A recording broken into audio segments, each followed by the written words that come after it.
as I was saying,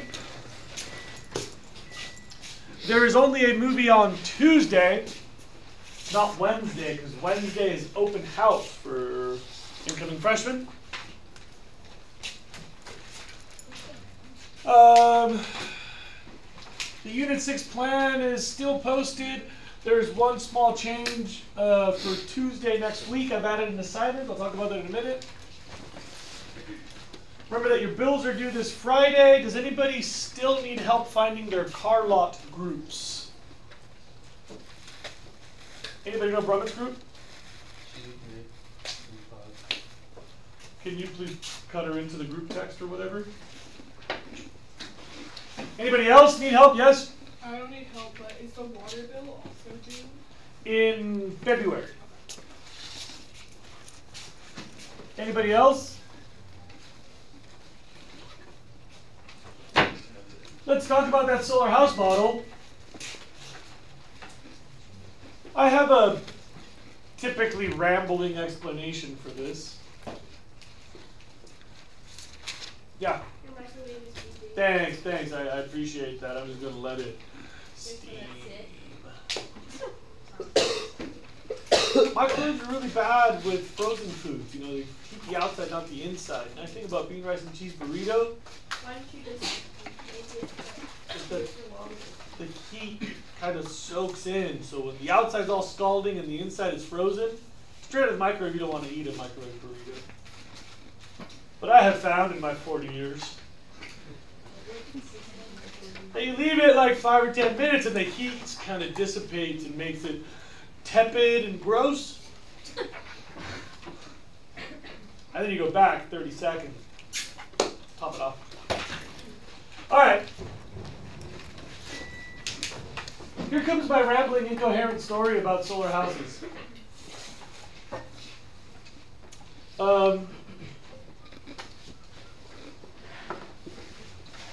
Punchline is, houses used to be really smart and they've gotten really dumb when we discuss energy.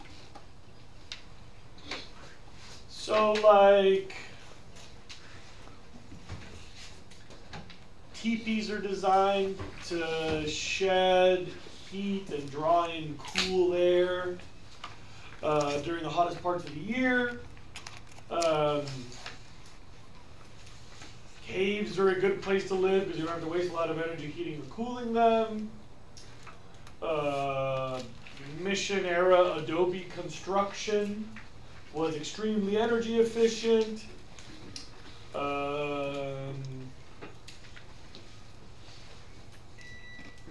If you press the button, the door will come ajar a little bit, and that would stop making the noises if it bothers you. I was just letting you know in case you wanted to eat it. Tight dog. Okay. Like in many cold places in the desert, people often used to have these things called sun rooms, which would heat up a big glob of air, and then you could open that and let hot air into your house in the middle of winter to provide natural heating. There's this thing called passive solar design, which has basically 10 main ideas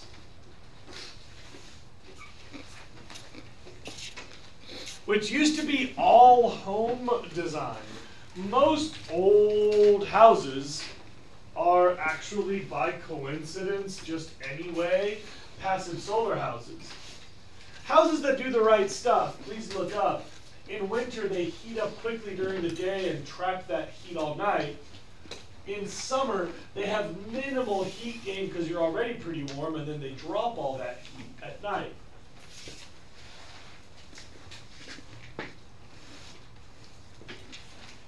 You know, human habitations used to be really, really small. Most of us only spent a very small amount of time in our homes, and so it makes sense that our homes are not super large. And you know, moving big, clunky humans is clumsy and not very efficient. So for most of the history of modern societies, we've lived really, really close to where you do your business. So, you know, farmers used to live on the farm, and the baker used to live above the bakery. What do you call people who work with metal? blacksmiths? Yeah, blacksmiths used to live, you know, in the blacksmith shop or whatever. You look at like old West movies, and like the barkeep lives in the bar and so on. There was this time that the American economy grew so quickly that we got a little carried away with our ambitions. Everybody wanted to have their own palatial homes. And of course, you can't fit those into existing cities. So this has been seen in other parts of the world, but it's a very fundamentally American change. We Americans, we shifted from living where everything happens to living outside of the cities, kind of around the edges. Not really urban, but like suburban. The suburbs. You know, everybody could have a car, and it was like such an American thing to have a car. And driving used to be very inexpensive. Gasoline used to be even cheaper, dramatically cheaper, adjusted for today's dollar.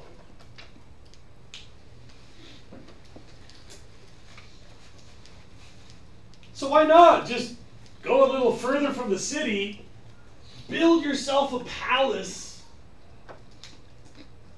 Every kid can have their own room. You could have a breakfast room and a day-to-day dining room and even an entertaining room for when you have company. You could even have rooms for your cars called garages. Everybody could have their own little private park, fenced in. Maybe even have your own little private pool in there. Let you have all the luxuries of the best of communities inside your own little picket fence. And that idea caught on. Our economy was growing so fast that wealth grew really quickly for average Americans, and this became a very average person thing to do. To have yourself a great big house, middle of nowhere. And to keep up with demand, our placement of houses changed and our style of houses changed.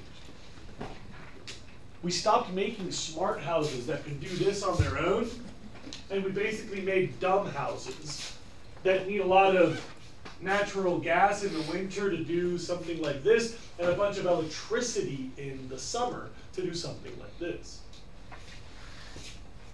Today, most of our houses are still built that way, but of course, your generation is kind of seeing through the fog of our frantic economic growth of the last century, and your generation's like, well, wait a minute. This energy's not exactly limitless, it's not exactly free, and this climate thing is real, and I don't want to die a miserable death, so...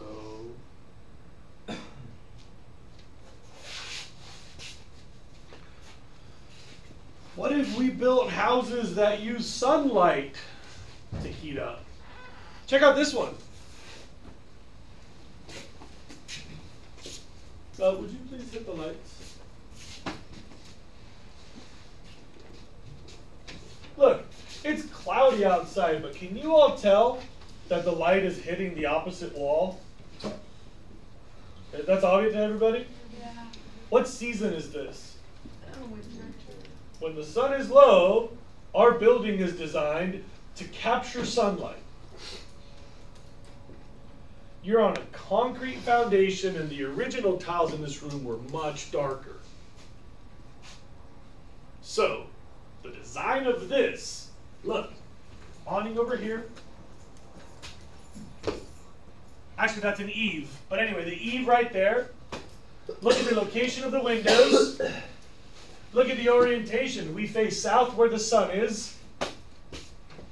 This building is one of those that catches the winter light. You know where the summer sun is? Up there.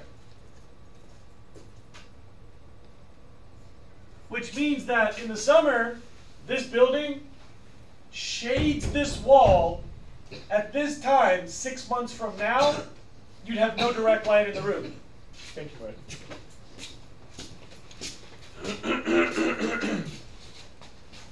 That is orientation, geometry, and the thoughtful use of awnings and eaves.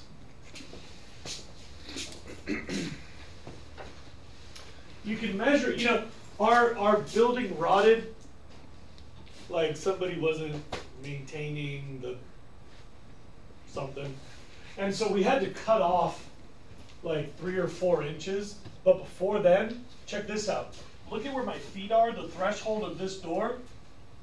If you take like a straight edge to where the original eave line was, it sets a precise angle of 34.5 degrees from vertical.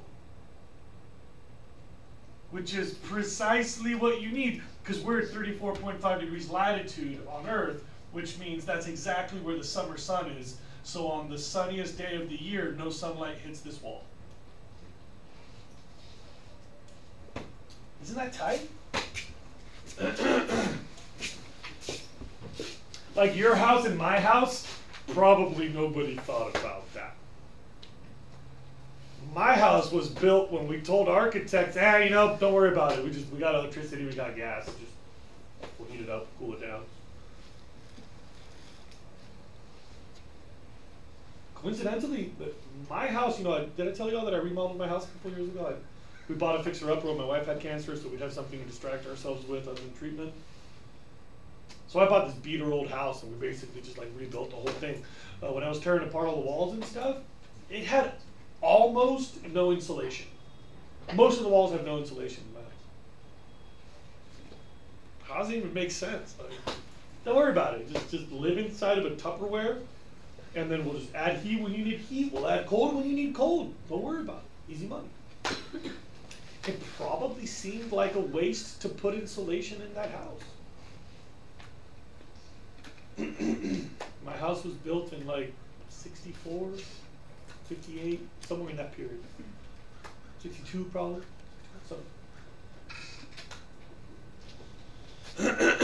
Look, you can put windows in a place to let out hot air, which draws in cool air. I was visiting my homie in Old Town Mammoth. It was like super hot. We were like lurking around his front yard, and I looked up the street, and there's this house that has like a black tower attached to the house. And I was like, look at that dork, he's got a tower. And my homie's like, nah, dude, that's like really, really smart. Because that tower heats up. So in the summer, they can use a crank to open the sunroof in that tower. And by creating a bunch of hot air and letting it leave, then they can open a door in the kitchen, and all the hot air leaving the tower works like a plunger to suck in cool air from all the windows that are right against the hillside on the shady side of the house, and they have natural air conditioning. They bring all the cool air from the shady side behind the house, and it gets sucked in by the hot air rising from their heat chimney. Can they also use it to heat their house? I guess, but hot air, you know, rises, so you have to build a whole body of hot air. Then when you open that into the house, at the highest point, it can, you know, it'll let in some hot air. But it doesn't usually do too much heating unless you could somehow pack the hot air all the way into there and then let that in. But people do this to heat a house. You see that little glass area in the front? Yeah. The homie I was visiting had one of these, where they built a greenhouse like on the front wall of their place. You know, it's Mammoth, so it gets super cold, and like if they want to keep their houseplants alive, they use that. And then like every morning, you know, like they open the doors, and then that like first bit of sunlight has started to heat the greenhouse, and so it just kind of gets a little hot air in from that sun. These 10 things are listed at the top of your solar house model packet. They were at the end of the first paragraph.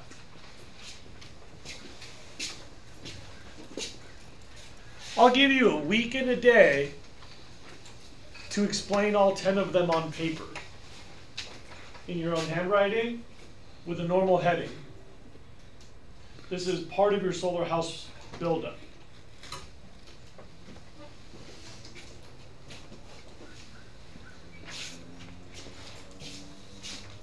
please look up.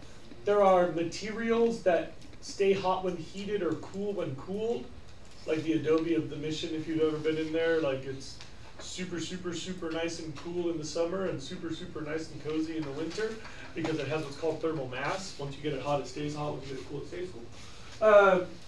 Insulation, like materials that keep the outside temperature from getting inside. The use of color, like where you put dark colors and light colors to capture or reflect sunlight. Awnings and beams, like we were talking about. Cross ventilation, like having windows on both sides if you have a breeze coming. Or convection, using hot air leaving to draw cold air in. Deciduous trees and shading. Most of us don't even think about where we put trees. When I built my dome up in the mountains, I squeezed it between two big trees so that I would have shade because I knew that heat would be a challenge inside of my geodesic dome. Evaporative cooling, like we've talked about with green roofs and stuff. Anyway, thermal gain and orientation geometry, like we just mentioned here. You'll have to define all 10 of those on a single sheet of lined paper. It's not in your book, you'll have to use the internets. And you just have to explain how they're used for either or both of these. Rapid gain and keeping it, or minimal gain and dumping it. I gotta warn you, we're getting into a 3-day weekend. So you probably want to do this assignment during this week. Considering that electricity and gas bills are a hassle to remember but don't take a lot of time to put in your backpack, you might want to consider that your Friday homework since you've got a 3-day weekend coming up. Anybody want to ask me anything about the 10 elements of passive solar design? The plan is, yep. Not really about that, but are we designing that house for Santa Barbara, like specifically? The plan is, right after the MLK holiday, we're going to spend a day talking about how these things actually work in a house.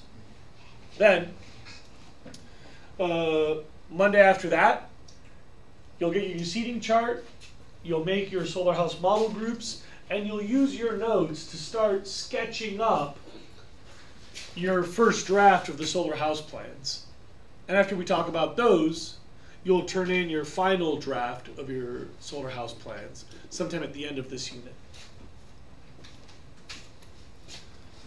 Your solar house plans have a bunch of details that we'll discuss later, but that's part 1. In a future unit, you'll build the model, that's part 2. In a later unit, you'll test and make a report about your model, that's part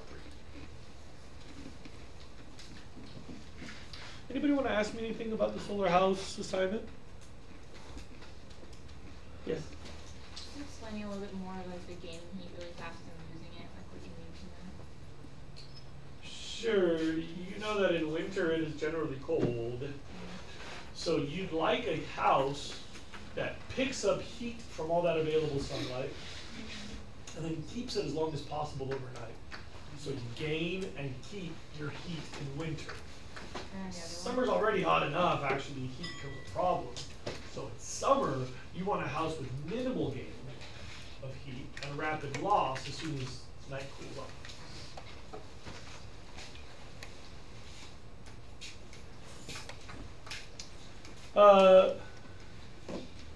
Anybody ever seen The Matrix?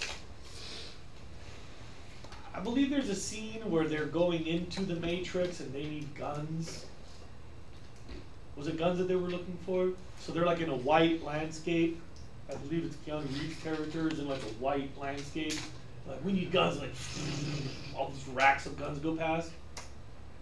How many of you remember that scene? There's a place in Nevada called the Red Rocks National Conservation Area where I used to go climb rocks around this time of year. And it's like, you have to like drive at Las Vegas, and right before you go into Las Vegas, you kind of drive around Las Vegas. And you drive through this landscape of suburbs. Las Vegas had the fastest growing real estate market in American history, I believe. Right when I got my credential, it was the best place to get hired. They were picking up something like 1,500 or 2,000 teachers a year. Because Las Vegas was growing so quickly. It was a total bust. In the end, everybody sold off their houses, but they were building houses just like hotcakes. So people would buy like 1,000 acres and build like a gazillion houses. And they were just cookie cutter, just like blah, blah, blah, blah, blah, blah, blah, blah, blah, blah, blah, blah, the same, like the Matrix. So when you're driving through that one road heading to Red Rocks National Conservation Area, you like stop at an intersection and talk to your passenger, and all of a sudden you look down the street and you realize it's just like infinity of the same house with identical intersections. And then you look the other way and it's like, and as you're driving, if you look like kind of at the houses, it's like this, bro. It's like perfect row, perfect row, perfect row, perfect row. All of those houses, no shade, middle of the desert, totally cheap construction. Because it was like a total real estate boom. They were just like cranking out the houses as fast as possible. So I believe that they were affordable at the time for whatever that market was, but they spent something like $200 in summer on air conditioning per month. And then winter they spent like $200 on heating. Just think, houses used to be so smart. And then for a while they were just like, nah, whatever, we'll just get some electricity, get some natural gas. Okay, I warned you. Rambling explanation. Passive solar design. 10 elements you'll have to define on your own using the interwebs for Tuesday next week. Questions about that? Take out 6.1.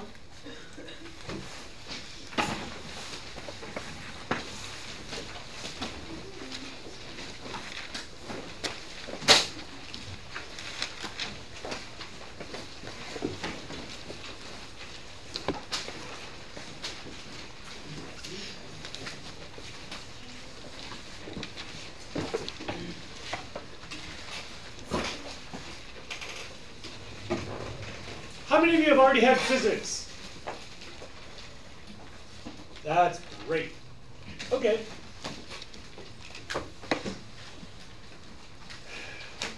Warning about unit number 6 in energy. We're starting the work now. The test is in like 40 years or something.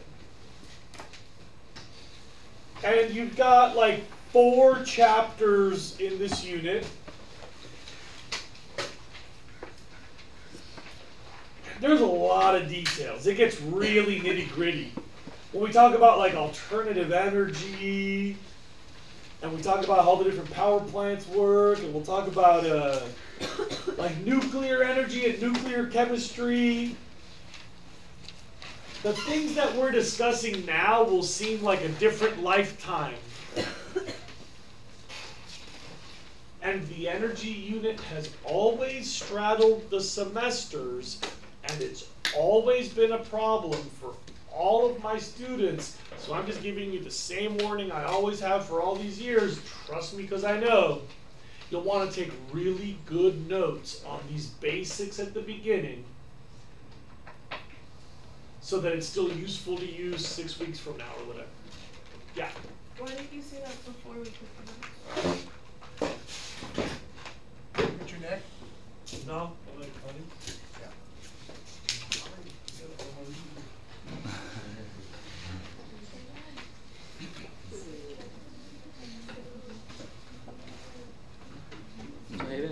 Big question. I really needed to run. Yeah, I just thought like I don't have any shorts. I don't know.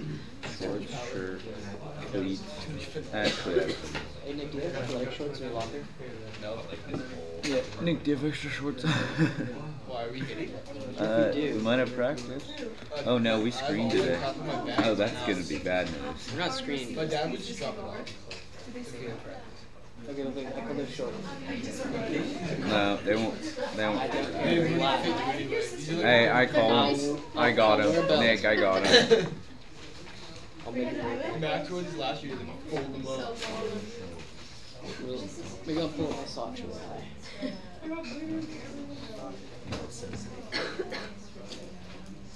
If you just showed up And sweats, Derek. I mean, I could be like, no, they're not jeans, they're sweats. It's supposed to rain at 12.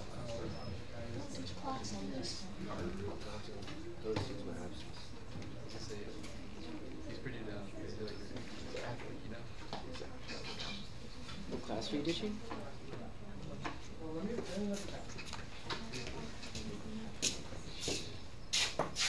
Georgia, I would never warn you to do good homework because I know that you always do your best. Oh, but you should have warned us. About classmates. Oh, okay. All right. Now that that warning has been announced, are there any questions on assignment 6.1 vocab?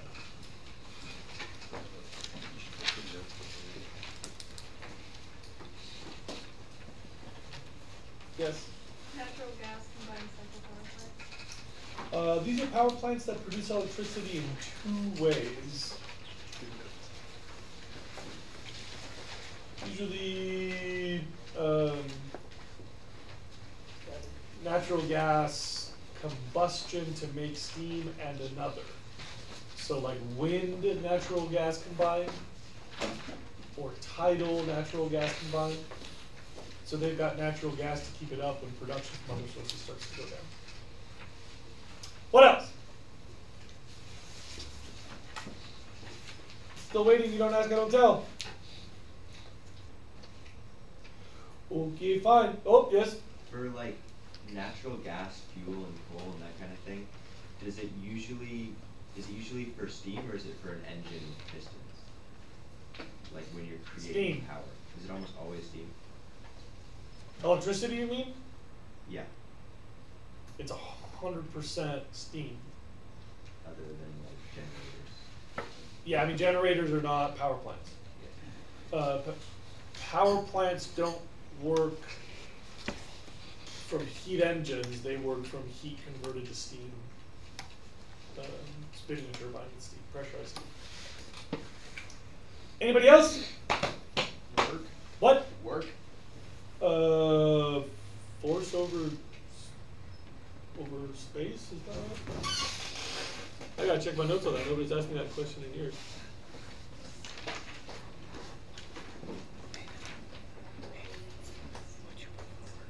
Yeah, force times distance. Measure energy transfer that occurs when an object is moved. Anybody else? Like a way of measuring how much force you're putting into area space. Okay, I've got a couple of really basic study goals, and we build up to one that's very important at the end, and then we wrap up our day. Study goal number 9. Bunch of vocab. Since you've all had physics, I'll have to assume that this is all reminders.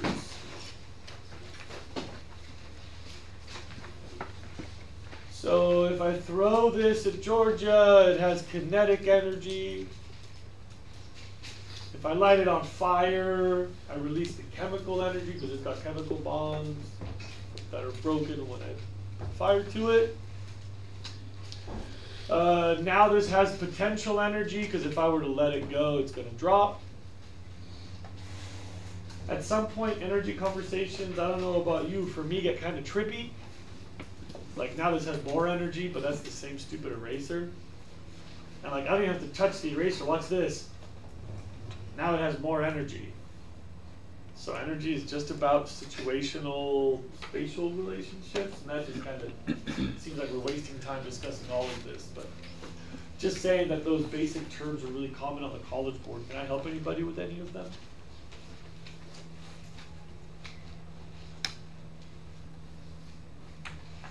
All right, back. Yeah. A more precise definition of potential energy. You could say stored energy or energy that could reasonably be released.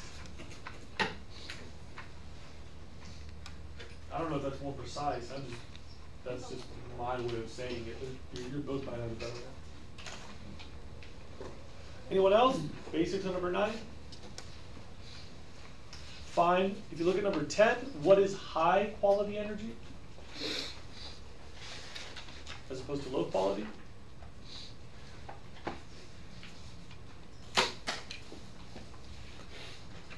would assume that everybody had done this assignment.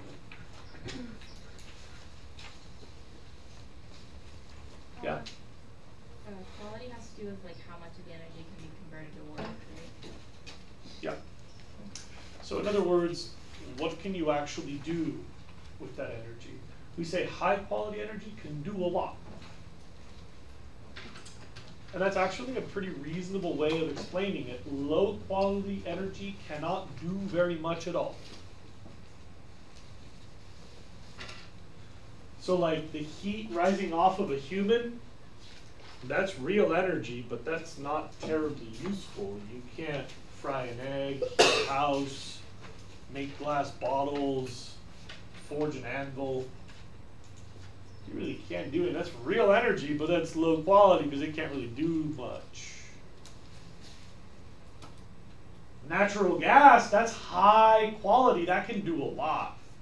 Natural gas burns at like 3,000 degrees or something. So natural gas, that can power a heat engine to drive a car. That can melt steel to forge an anvil. That can melt glass to make glass bottles. You could definitely fry an egg with that natural gas. Quality's pretty obvious. I guarantee you it'll come back later in this unit and be more confusing when we try to apply it. Okay. Number 11. How do we measure the efficiency of cars? What is the units that we use to measure the efficiency of a car?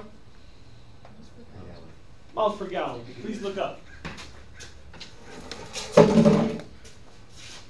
Miles per gallon is the ratio of output to input of that car. You put the gallons in, and the car does mileage. That's what cars are designed to do. They take our input of gasoline, and their output from that gasoline is mileage.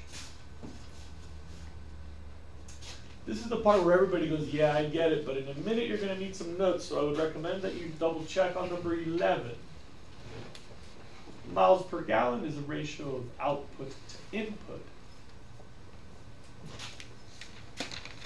And we call that first law efficiency because of the first law of thermodynamics. I'm sure you've heard this a trillion times. There's many ways to say it, but does anybody know one way to say the first law of thermodynamics, please? Energy can't be created or destroyed. Yeah, energy is neither created nor destroyed. It just changes form. That's right. Some of you might know this as the conservation of energy law. That energy is neither made nor lost, same amount at all times. And I want everybody to start this. Please make sure that output to input, you write amount somewhere and first law efficiency somewhere.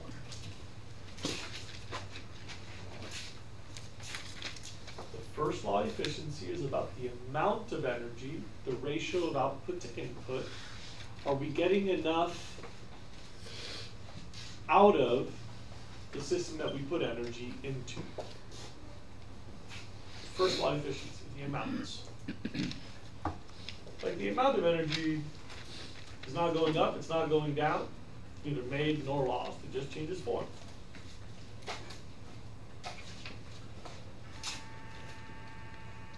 I'll give you another cheap example. Please look up. This is a crappy drawing of an incandescent light bulb. You know, it's like a very, very thin glass sphere with a little wire leading to a little coil of some kind of metal, I guess, that goes through another little wire. Those wires connect to two different parts of the threaded socket, so that electricity goes in one part of the light bulb and comes out the other part.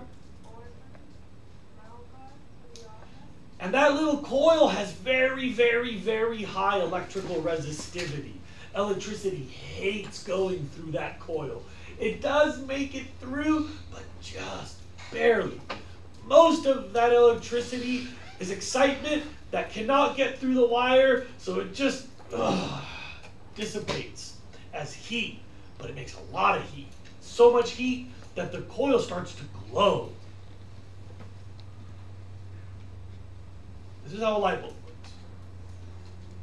You take that one little tiny coil and you get it really hot. If you could cut the glass and touch it, you would get very burned very quickly because it's very hot.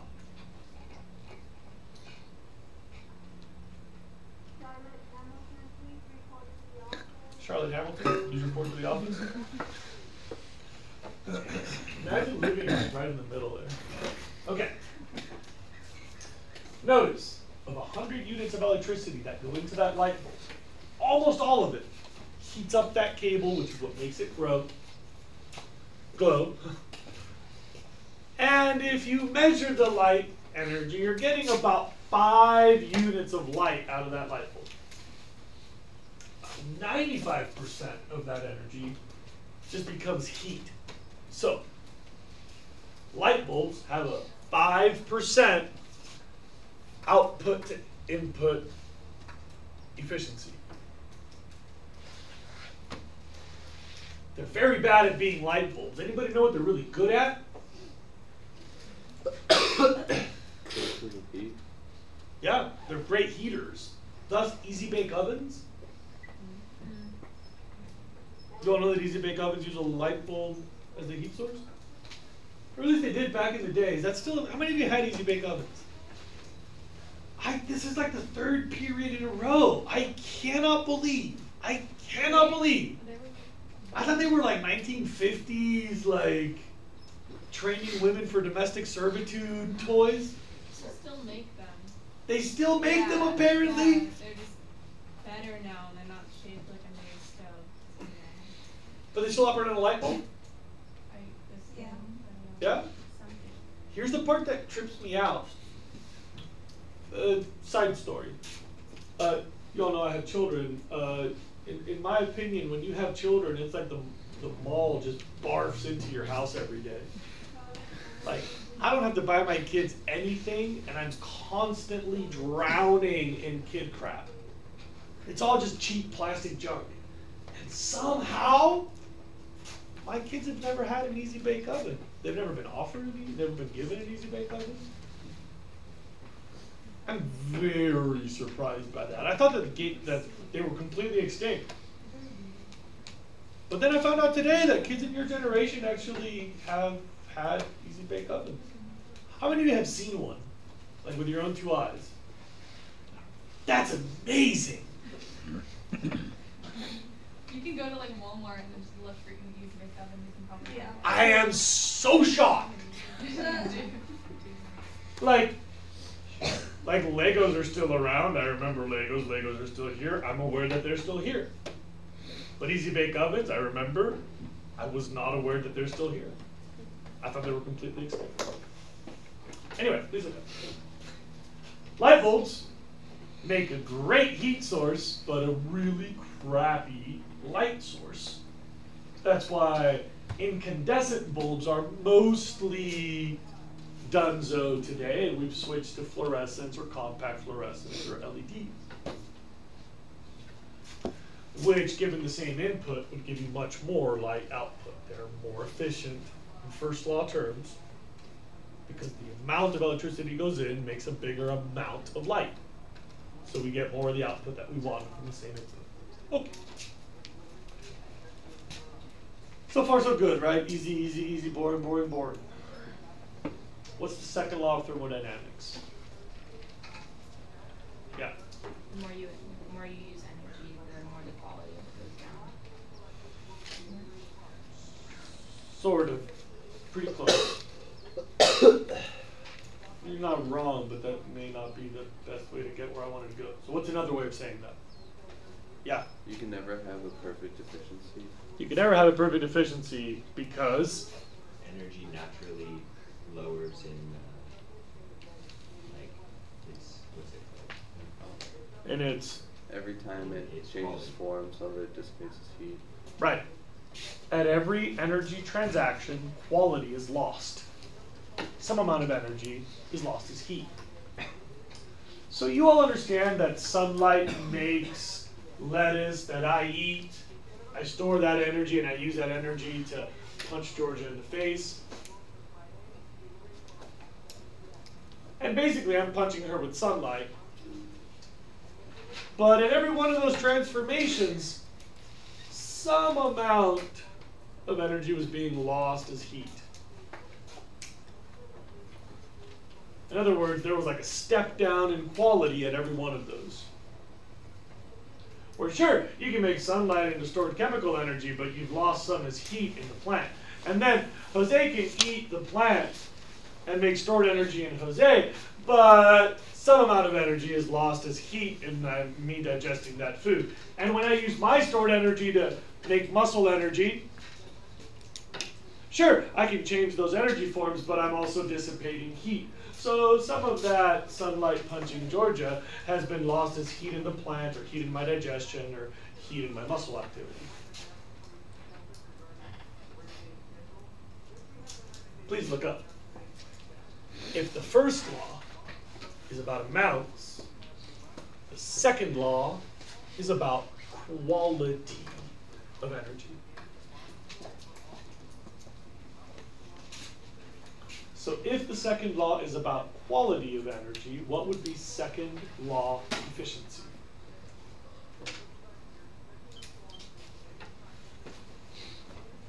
If we can define this, we're done for the day. What would be second law efficiency?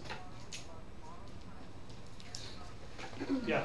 There's no like energy that has a perfect quality. Okay, but what would be the more efficient second law efficiency energy use? Yeah. How well matched means and ends are in energy use. Like example, what would be an example of that? If you're gonna cook something with heat, use something that's dispersing heat. Yeah, I suppose maybe. You know, let's go back to the natural gas example. Natural gas is very high quality. I can do all sorts of stuff with it, right? We made a list earlier. I can make glasses, or forge an anvil, or power a car, or fry an egg, or I can heat my house with it. But you know, when I heat my house, I'm just bringing the temperature up like 2 degrees. So I'm going to make a 3,000 degree flame to heat a bunch of metal. Then I'm going to push air through that metal, and then I'm going to blow that air out into my house to raise the temperature of my house by 2 degrees. I could have done a lot of stuff with that natural gas, but I just brought my house temperature up 2 degrees. Like, just opening the windows and letting in more light might be able to give me 2 degrees, but I couldn't use that sunlight for making glasses, or driving a car, or frying an egg, or forging an anvil. You know, it's not practical, but you could heat your house with the decomposition of a compost pile. I know it's not practical, I'm not saying you should, but look at that example. You all realize that compost gives off heat when it decomposes carbon bonds in the stuff in the compost? You all know this? Heard of compost fires? It's like really scary in the Central Valley where there's a lot of compost. Well, if we just had a big pile of compost, that heat loss could probably warm this room by a couple degrees. That heat is not high quality energy. That could not power a car, melt steel to make an anvil, melt glass to make glasses, fry an egg. But it sure could heat a house. So that would be, please look up, low quality input for a low quality output. That would be considered second law efficiency, because the qualities are matched. Then maybe saving the natural gas so that you can do more forging of anvils or whatever. Yeah? So does quality just depend on concentration? Yeah. It's basically how focused energy is. And so there's a lot of conversation about work that we can do to focus low quality into higher quality.